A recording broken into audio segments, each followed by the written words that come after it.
Labadiena, su jumis sveikinuosi aš, Kamilė Vasilenko. Ir šiandien mano užduotis sužinoti, kuris simbolis - ar rūšiuok nepasiduok, ar žinojimas, kad atliekos reinkarnuojasi, skatina uteniškius rūšiuoti atsakingiau. Sunku pasakyti.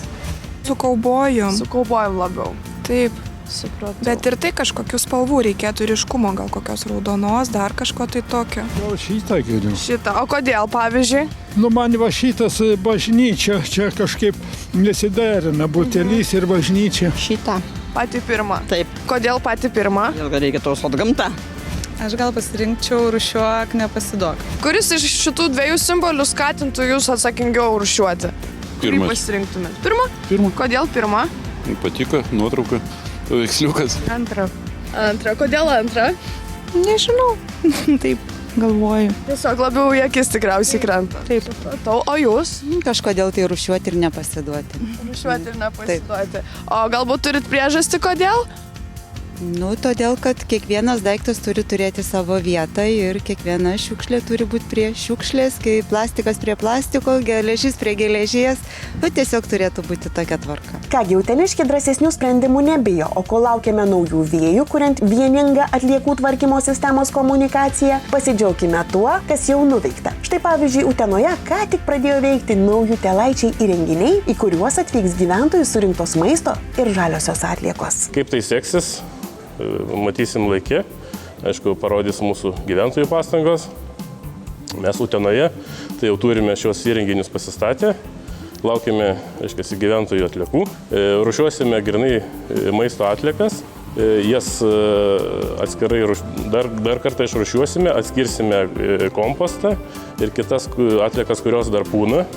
O iš tų pūnančių atliekų gaminsime dujas.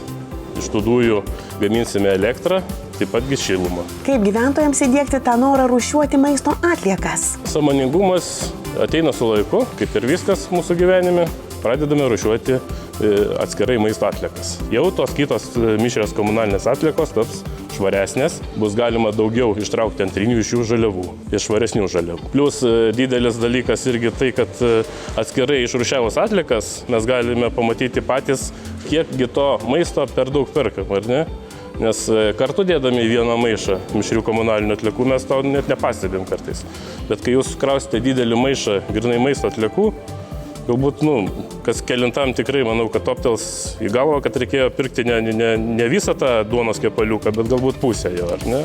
Nes pusę išmečiau. Kol uteniškiai pratinasi rūšiuoti maisto atliekas, Molėtų gyventojams tai jau įprasta kasdienybė. Molėtų mieste tai gyventojai jau maistą rūšiuoja nuo 2019 metų, kadangi tuo metu įrenginėjant požeminės komunalinių atliekų aikšteles buvo įrengti ir maisto atliekų konteineriai. Tai Molėtų miesto gyventojams maisto rūšiavimas nėra naujiena. Pernai prijungiam prie maisto rūšiavimo ir individualias valdas, tai išdalinom gyventojams priemonės, kad irgi galėtų rūšiuoti maisto atliekas atskirai. Aišku, jau visi žinom, kaip rūšiuoti atliekas, kur jas dėti, bet ko gero dabar norėtųsi labiausiai gyventojo pasiekti tokią žinią, kad geriausios atliekos yra tos, kurios nesusidaro.